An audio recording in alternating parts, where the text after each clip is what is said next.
16 कारण की वृद्धि करूंगा, पर्युषण पर्व में तरह तरह के शुभ कार्य भी करूंगा, तीर्थ यात्राएं भी करूंगा, लेकिन मेरे अमुक अमुक कार्य सारे पूरे हो जाना चाहिए।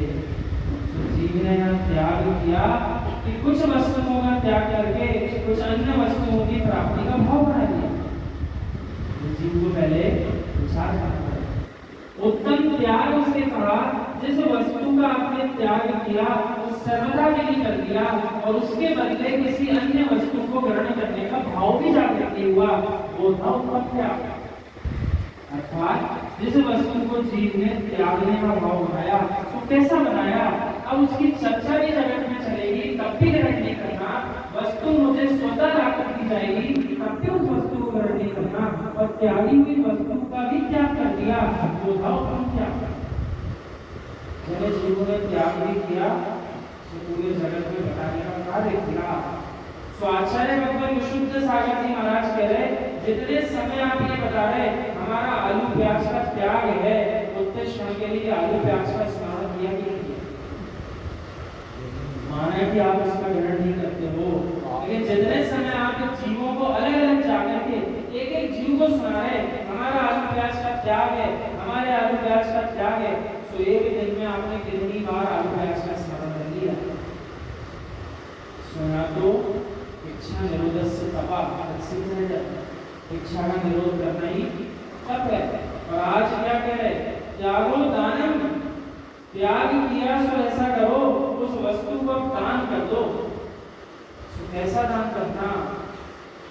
दान करने के लिए 3 पात्र बनाए।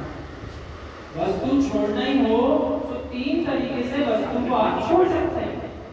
अब उन 3 तरह से वस्तुओं को छोड़ने के लिए आपको उत्तम मध्यम जगन्य व्यवस्था को समझना चाहिए।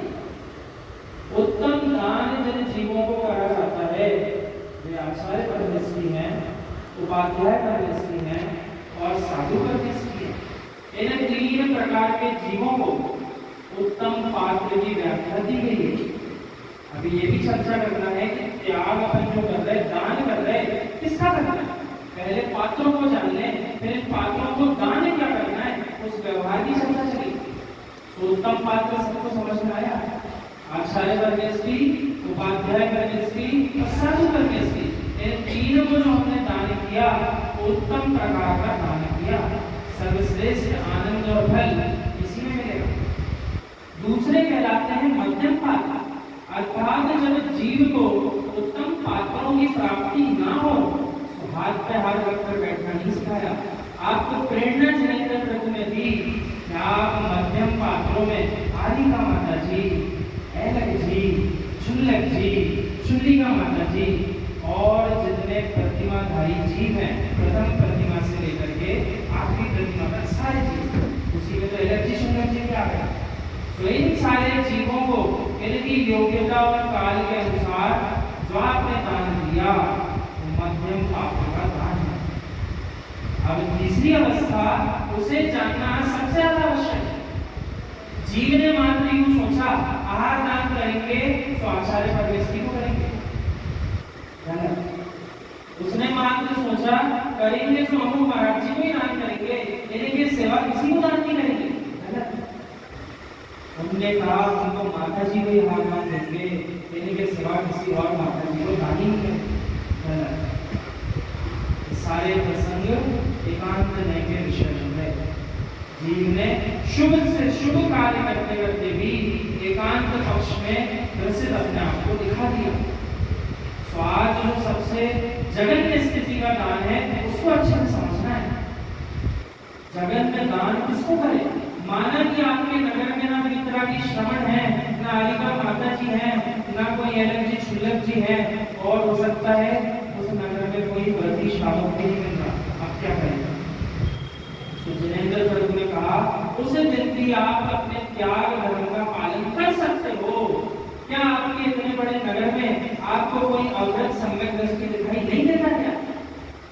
जो धार्मिक जीव व्यवहार सम्यक का पालन करते आपको नजर आ रहा हो, जिनालय में दर्शन भावपूर्वक करते दिख गया तो उसको दर्शन कर लेने देना, उसके बाद उसके हाथ पकड़ के उसको अपने साथ ले जाके शुद्ध भोजन करा देना।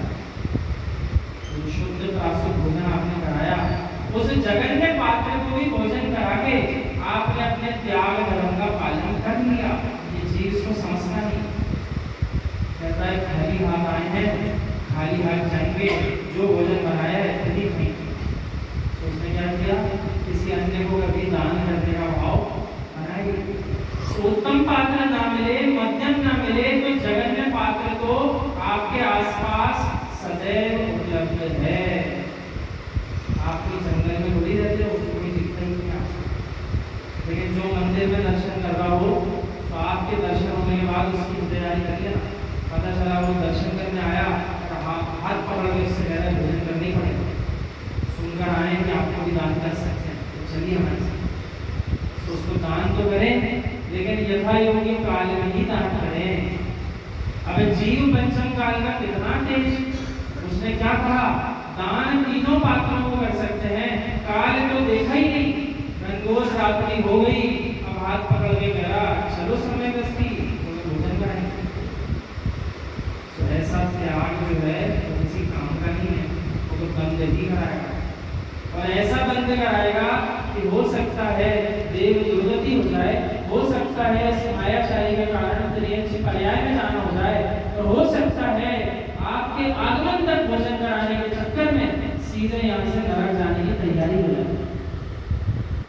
तो ऊपर जब प्रभु का पत्रिका में नाम लिखा था श्री महावीराय नमः, उनके सिद्धांतों को भी नीचे पालन करके लिखकर लिखना था कि भोजन तो शुद्ध प्रासुक 12